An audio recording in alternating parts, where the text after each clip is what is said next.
7 years ago today, the very first season of Mindcrack UHC was uploaded. Now, 7 years later, today, the 29th season is finally online. It is your guy with the most red pubes. It is Jake here from Arctic Action, here to bring you the action from Mindcrack Ultra Hardcore. But don't put your wooden pickaxes, or might I say pitchforks, down, because we also have Danny in the building. Hey, it's your boy Captain Jesus here, the famous wooden hoe man himself.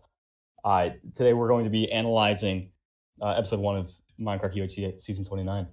Yes, we are going to be going across every episode by episode. The day after it is released, this video will be released, and we're going to be going into each episode, analyzing each team, saying who is doing well and who isn't. Are we ready to get started? I believe we're ready to get started. All right, we're ready to get started. The first team that we watched, and we're just going to get right... Let's just jump right into this. Jump right into it. Hold on. It is Light Purple Team. This one has, who was on it? Good, Chad, and who is it? Breon. Yeah, Breon is a new name to Mindcrack. I am very unfamiliar with this stuff. Oh, by the way, we should probably say that I know a lot about previous Mindcrack UHC seasons, and Danny here, not so much. I know just enough to. I've watched UHCs before. Haven't watched Mindcrack in a long time, but I'm here, and yeah, we're doing this. Yeah, so Good's team, Light Purple, they spawn in a savannah, was it, or a desert? They spawn, I believe, on a river between a savannah and a desert. Yes. Or next to it. Yeah. They cut down a bunch of... I'm sorry? Yeah, they spawn on the savannah side. The first mistake they make is they start cutting down the trees in the savannah, expecting apples to drop. Oh, yeah, no, definitely. Acacia trees don't drop apples. Then all of a sudden, a lightning storm starts, and each team's response to the lightning storm is very different. Actually, you get a lot of it's Mindcrack, but one team, especially later, that would be Orange Team, is very affected by this. Anyway, they get swarmed by zombs. Can you explain what a zomb is? Oh yes, you see, now a zomb is what the Purple Team abbreviated zombie to be, because they were just too lazy to come up with the full name. Yeah.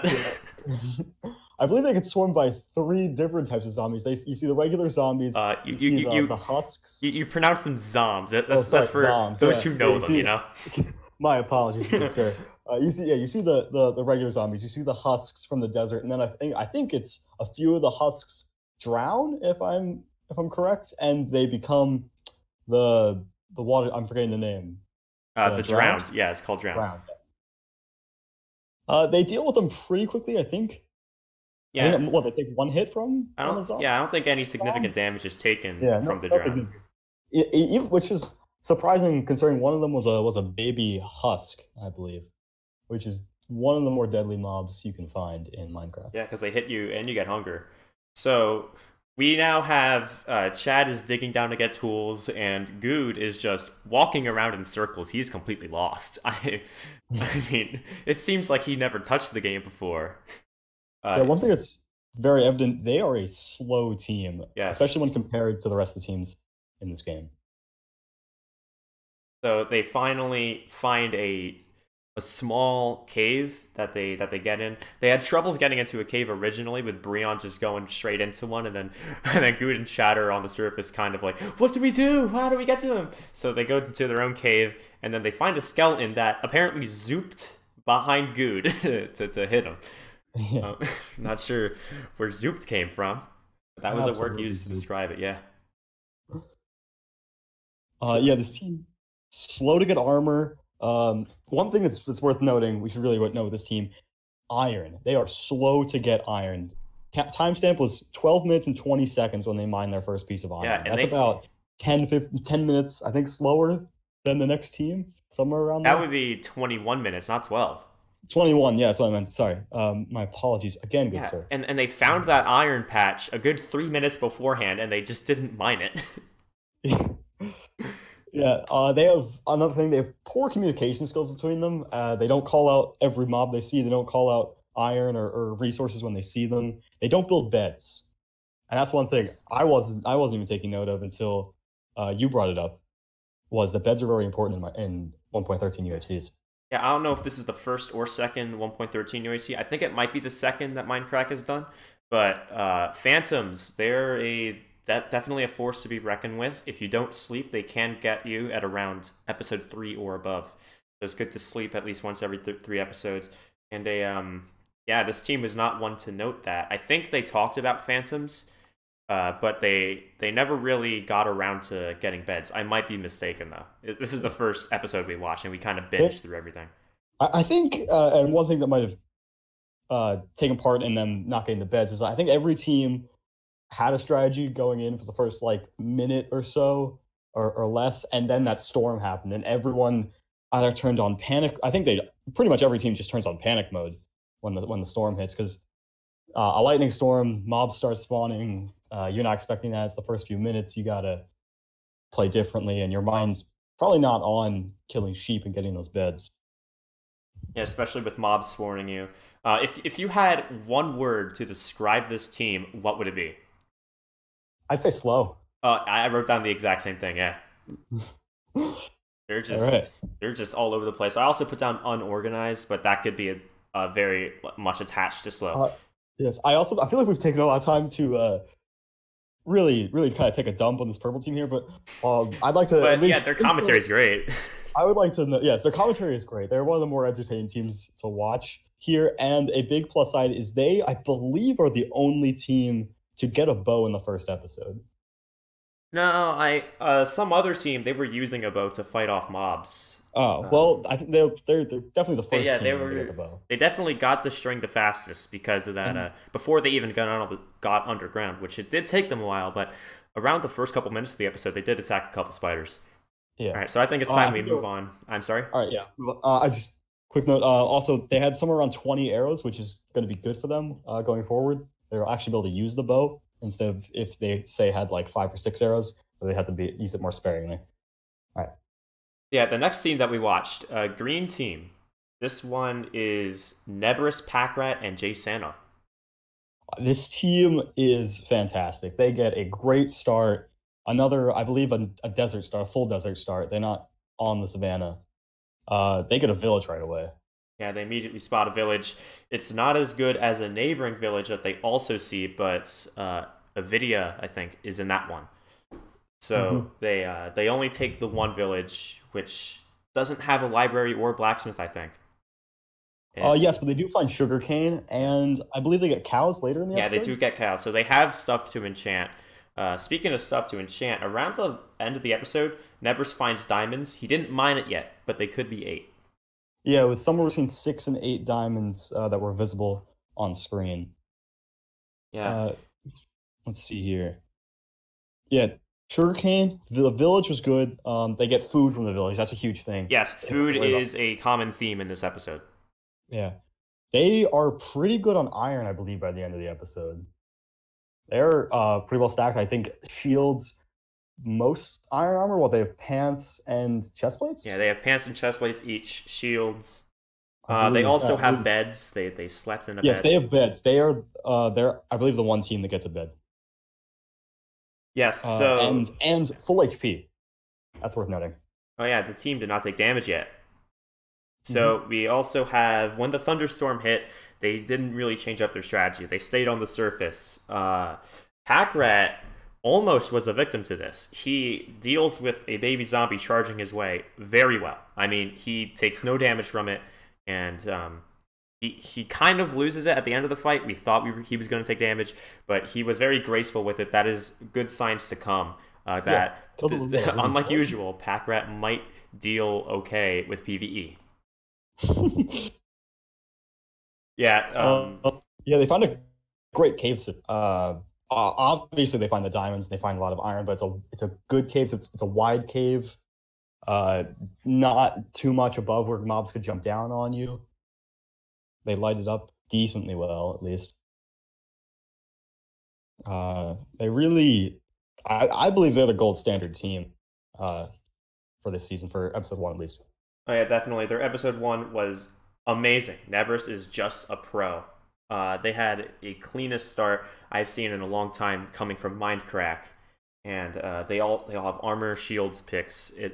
They are on the pace to win. I'm pretty sure. Yeah, they also they get chickens, and I believe they get some gravel or some flint, Yeah, but well, no string or not enough string at least to make a bow. and not enough. They got a butt ton of iron, and don't forget that when you look up in the sky, Packrat will be on the tallest hill. Not the one with sand on it, though. Yeah, not the one with sand on it, but the tallest hill. But you know who did spawn on sand was Team Aqua, or Oh, Triangle yes, Team. triangle team. Yes, Yes. give me a Uh, rundown on that team here. they Members. spawn at 0-0, basically. And they also go through. Oh, I'm sorry. The people in this team: Arcus, Badge, and Cone Dodger. Um, what do you think of the dynamic of this team from the episode I that we think saw? this is a very interesting dynamic. Yeah, But they're kind of grounded here. I like it. yeah. Badges very easily reminds me of a grumpy old man. Yeah. Says the last time that he ever played Minecraft is only for UHCs, and that's been up for like 3 years. He has never really played it because he wants to. So I don't think that's going to be a good addition, but Yeah. it'll be fun to watch though for sure. Hey, he's a fun guy to watch for sure, but it is quite In this analysis-esque video, analytical. analytical video. Yeah, we're not. They're not the picks to win. I'm sorry for all you Badge fans. I know I'm a big Badge fan myself.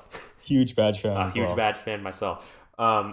Speaking of which, he gets they get into a cave very early on, and they find a skeleton. He can't be an adventurer anymore. He takes an arrow to the knee. It takes to the toes, even to the toes. Son of a bitch! Badge screams. Yes. I believe every other video is completely PG. Yeah. Though this one is And not. everyone is asking around, hey, PG content, PG content. Badge just takes the liberty. He is letting his distress be known. Skeletons do not mess with him. Just a little look at the resources here that they get. They get sugar cane, I believe, right off the bat, which is great for them. They get which will help them with arrows and bows. They get apples. I believe around 3, maybe. A good amount of iron, and they have a big cave to work with.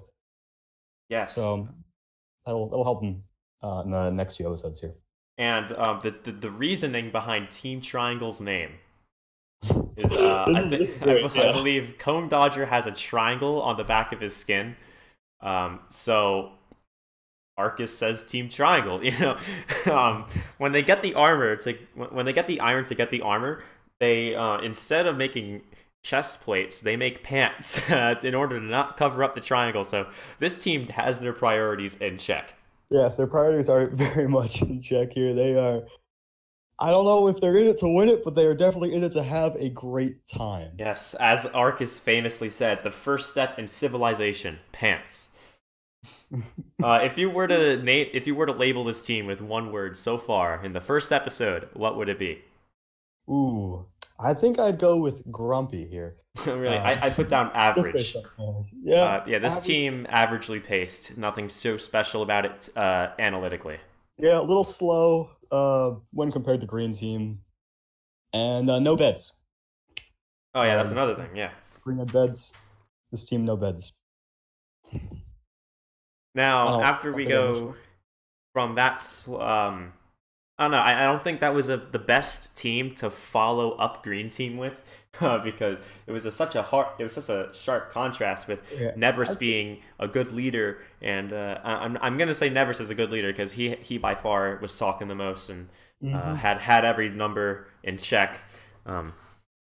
Yeah. So on from that, now that we're done gobbing over how good Green Team is, we're on to Blue Team or Classic Team. Your classic team, Team Classic. This is the team that gets the better village in the deal. They get an absolutely amazing start. A really good head start. As Kurt said later, actually, that they had a rough start. And I guess we'll get into it. The thunderstorm has a lot to do with it, obviously. Thunderstorm affected a lot of people. Yes. It affects every team. Every team in a slightly different way here. Mostly negative, I'd say. Yeah, so... but this team, they have a mixed start. They get some good luck with resources. Here, I'll just go through the resources real quick. Yeah, read off everything they got from the village. Yeah, they get sugarcane right off the bat, even before they see the village. But then they get to the village, and there's two libraries in it. There's two libraries and a blacksmith, I believe. This So they get blacksmith is stacked. this blacksmith is stacked. Yes. Let me tell you. They get so two libraries of books. So sugarcane doesn't even matter. That's They get, 42 books. yeah, 42 books. A lot of reading. Keeping track of it's a lot of reading. Grapes of Wrath, great books. What was it? Three apples, I believe. Yeah, 3 apples. 3 apples. Was it 3 5 gold. obsidian? 3 gold, obsidian. 4 obsidian. Yes. And iron pants. Three iron pants. Yes, and of course, coming with the village is a lot of food. They also get did they get the or no? Then they find. Yeah, they go on the second village. Actually, I might want to point out here that every team so far that we've watched has spawned in a desert or a savanna. Co-Star finds a normal forest, but because of the thunderstorm, he gets attacked by a baby zombie, being the first damage taken in the season. Poor Co-Star. And then he retreats out of the normal forest, meets up with Kurt, and goes to a savanna. He had like the best biome to deal with in a very hot climated map, and ends up going to a savanna with Kurt. Yeah, they might overheat in that desert there, but it's worth it because they find a second village. Yes, and it's a savanna village. It's on the border with the desert. Yeah, I believe in this one has another blacksmith. It's got a diamond in it, and it's got 5 more obsidian and 2 extra apples. Yes, another thing worth noting here. Everyone in their commentary is saying they're kind of panicky and during UHCs, but that obviously did not show in this episode. This was a very laid-back, relaxed episode. This is more of a podcast type thing that you'd want to listen to in the background of your work. Yeah. 2 players take damage on this team. That's what was it? Who was the one who didn't? I believe it was. I think Kurt did not take damage. Kurt Iron Curtain in the works. The Iron Curtain. Yeah, we were talking about that during the episode. No, another team, no beds. No beds. I believe it's only one team that makes a bed. Speaking of their health, I am very nervous for Co-Star's health in real life. As he said in this video, peanut butter is the glue that holds all your organs together. Now, I don't think we have a doctor in the chat, but hey, Danny, how do you think about this statement? I would say that it's not really. Peanut butter's not a good glue, even for glue. But if you're then having peanut butter be the glue that's holding you together, whether that be physically or mentally, buddy, see somebody about that. Yeah, doctor. Either you're eating the wrong type of peanut butter, or maybe we're just eating the wrong type of peanut butter here. I don't know. Is chunky peanut butter more sticky? It might be. I prefer the smooth stuff. How about you? Yeah, I prefer the smooth stuff too. So Code's pointing out that they're staircasing around and they're finding no caves, even though they got the lucky. Items from the villages that they've found. They're still, the mobs have gotten to them, especially again due to the thunderstorm. Actually, in their spawn, near their spawn, when they went over to the village, a spider jockey blocked 2 people from getting together. You don't want to find a spider jockey in the first couple minutes of an ultra hardcore at all. I reckon you don't want to find a spider jockey at all during an ultra hardcore. Yeah, and then at the end of the episode, Ko is heading to the surface. What will he find? The world may never know. Yes. If you had one word to describe this team, and I'm going to ask this for every team, how was it? I would say, and it might not be a describing word, but I would say gold, because that is important. Yeah. Gold. They are the only team to find gold in the first episode. It may be from a chest, but it is important nonetheless. That gets them closer to golden apples. They also have the most amount of apples of any team. Yes, even though this team is not fast or organized as Green Team, they definitely have the stuff right now to keep them afloat. Absolutely amazing stuff. Right. And speaking of speed, we're going on to Orange Team. This one has Settling, Dire Dwarf, and Vintage Beef. The only team to not spawn in a desert or savanna here. Yeah, they spawn in the normal forest. I believe the only forest on the map, the one that Co-Star finds and gets attacked in. So they all spawn. Says it's been a while. The usual. Hey, how long have you played Minecraft? Stuff like that. Hmm. Right away, the thunderstorm hits this team very hard. Yeah, the thunderstorm pushes them down into the mines. I would say a little quicker than they would want, seeing Yes. as they go down with just 3 pieces of chicken as their only food. Yeah, they have no food, Orange Team. They're going to have to resurface next episode if they want any chance of surviving their cave. Very little cave that they found anyway. So they do Um, do a very good job of keeping their saturation high despite the low food. yes, Seth has pointed out not to be sprinting, not to be jumping when it's not needed. So right away, as the thunderstorm happens, Dyerdorf, 2 hearts down because of surface mobs below trees. Yeah, that's gonna be a big hit to them, I think, late game, seeing as they didn't. Well, they get one. They got a few big things, but they don't get a lot of iron in this episode. Yes. So that those 2 hearts might be big if they don't get great armor here. Yeah, And and they could have taken advantage of the forest biome. I know Seth was going through a grocery list of items of stuff that he would like to get before caving, and what that thunderstorm did was force them right down into the caves. The forest biome is not the biome that you want to have a thunderstorm in because there's so much stuff for mobs to hide after they spawn under trees and all. it is worth noting, though, towards the end of the episode, the storm clears up. They will have that Yes. forest then, which will give them a huge advantage going Yes, forward. they're planning on getting more stuff on the surface in the next episode. I Seth need to talk about oh, yeah. Sorry, Okay, you yeah, were. I'm. Seth Bling was the very apparent leader of this team.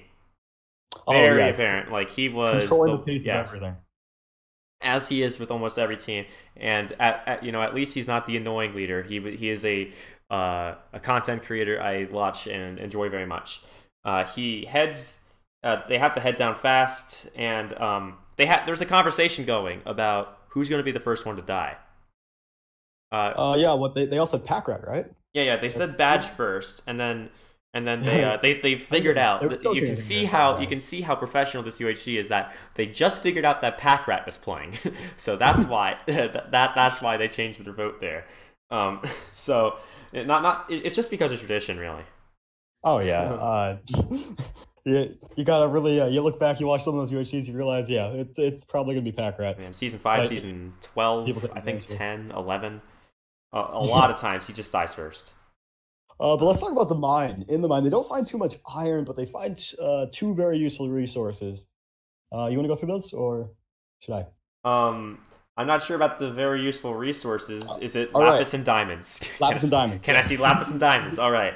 Now, okay. Now, Danny, how uh how excited are you to find lapis?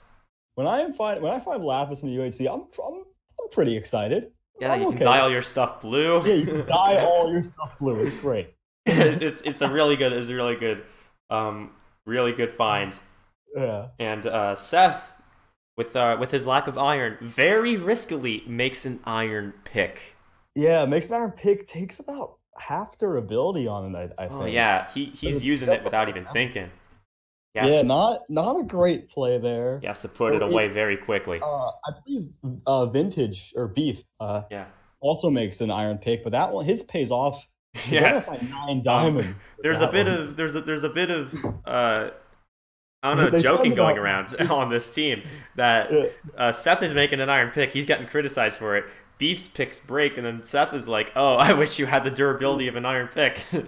So he makes it, and Beef finds diamonds very yeah, sketchily though in a strip mine. They yeah. claim they Well, were that's it, listening to like, lava though. they were listening to lava. They were looking for a source of lava for about 6 minutes, I think, of this episode. Really interesting is they keep kind of going away from where they're hearing the lava, and bam, 9 diamonds, 9 diamonds. That's I believe the most amount found. Oh yeah, no, they have the most There's a chance. diamonds so far. There's a chance I believe that green gets more diamonds from that. Maybe they find 9 in that vein. Though I believe veins only go up to 8, so he must have found 2 veins connected. Yeah, like a combined vein. So then we have this team is heading up to the surface to get more surface supplies because they were forced down early. But before then, the story for the entire last half of the episode was them trying to find lava, and they were Yeah, just coming up short. I think they find a bit of lava at the end of the episode. Yes, There's nothing really around it, and they don't have a water bucket to make obsidian. Beef the entire time was hearing bloops. Now, I'm not sure what bloops are, Danny. I'm assuming that when he says bloops, he's referring to lava falling from this, like the lava's right above you, and it's falling from the ceiling. I think that's the sound it makes. I guess bloop would categorize it. Yeah. So he finds the lava and he says it's a little hot. It's a little hot. Yeah, I am more a fan of cold lava. I think it just goes down easier. Much more healthy. Yeah, much more healthy for you. Delicious stuff. Great for a swim. We've covered every team. So who do you think has the best chances, and who do you think has the worst chances? Well, best chances to win, I'd say green team. Yeah. You can't say anything other than green team so far. I wouldn't say even because of their resources, just their coordination. No one takes damage. They have beds. I was writing down pros and cons for each team. The only con I have for green team is that they don't have a bow. That's all. That's it. Yeah, and they're about to get one too. And if only they had Doc M77 on their team, the German, that would have immediately made their team a lot more efficient. But it's efficient as it is already with Nebris on there. He is doing wonders for this team. And it's not just Nebris either. Jay Sano, Pack Rat, they're all doing their part. It is an amazing team to watch for gameplay, even though they don't know how to sprint because it's Mindcrack. No, nobody knows how to sprint in this. That is one thing that... yeah. And when we're saying amazing for Mindcrack standards. And if we're shitting on a certain team, it's because we're looking at this from a gameplay point, not a commentary point. All of these videos were fun to watch. I would have thought that binging 100 minutes of UHC would have been an absolute chore if not for these guys playing. Yeah, these guys are all really fun to watch. But before we start sucking their dicks too hard here, who do you have as your lowest contender? Lowest contending team. I'm stuck between the purple team, with Good, and I don't know the blue team at Triangle. Even though I don't know. I just don't. I'm trying to see how these teams will do in a fight. Really, because I'd say purple takes too much damage, I think, in that first episode. So you're saying purple's in the worst condition? It takes them 21 minutes to mine iron. Man. Yeah, so how would you suggest... They're on the surface for so long. They have the bow, so maybe that'll help them come PvP, but with everyone having shields, I think every team makes 3 shields. Yeah, every team is shielded up. So what would your advice be for purple team? How can they turn this around? Well, they have to stick to the mines for a while. They need to make sure they actually mine. They need to make this entire next episode then to just make iron. And I know they can't hear me. And it's all pre-recorded. It's all pre-recorded, obviously. But for them to have a chance, they need to get really lucky in this next episode and get an enchant table. I think if they don't have an enchant table by the end of the second episode, then they are going to lose. Yeah, no team's enchanted, but teams are very certainly close to enchanted. Green team and Kurt's team, who is that? That is classic. Yeah, we're definitely going to be seeing some early enchantments this season, no doubt about it. Who's your pick to win this UHC? Win this UHC? I think we've expressed it enough. Green team, obviously, unless later episodes prove us wrong. Green team is quickly running away with this. They have a lot of gear. I'd say green. I'd put orange in up there with green. I know they didn't have as great of a start here, but they're really well coordinated as a team. They got those 9 diamonds. So you would put orange at second? Yeah, and orange same here. Orange finds lapis. Green did not find lapis. That's one thing. Well, I mean, lapis isn't the hardest thing to find. Yeah, but when you already have the diamonds, lapis that's what's going to help with. And they have the lava with them. So they might be able to enchant quicker than green, even. So then I, of course, have blue team in 3rd place. Yes, blue team 3rd for me. Basically, they have the items, but can they do the stuff with the items? That is the main question that we're wondering. Yeah, green. We know they got skill. We know there's some skill to go around in all these teams here. We'll see how it plays out. Yeah, and then for 4th, I have Aqua. Or the average team, and then for 5th I have purple, and I know you have those switched, right? No, I have a Team Triangle, Oh yeah, triangle. fourth, and then Oh no, I think never fifth. mind, never I mind. think fifth. I had purple team. I had purple team fourth Oh, and you were triangle purple fifth. team fourth. Yeah, Ooh, I don't know. Maybe it's just because I like good. Because when hair goes smoothly, so does life. one hair goes smoothly, so does life. That's a great quote, great human being. Yes, amazing. Um, I I think It's just that we've touched all one bases, thing. right? I think we touched all bases. Yeah. First episode. This was interesting. It was fun to watch. Yeah. These guys are entertaining. We'll see how it goes with later episodes. We'll be back for episode 2. We hope that you subscribe to the channel. That probably won't last more than a week. um, yeah. See you in about 2 days then. Yeah. Catch you on the flip side.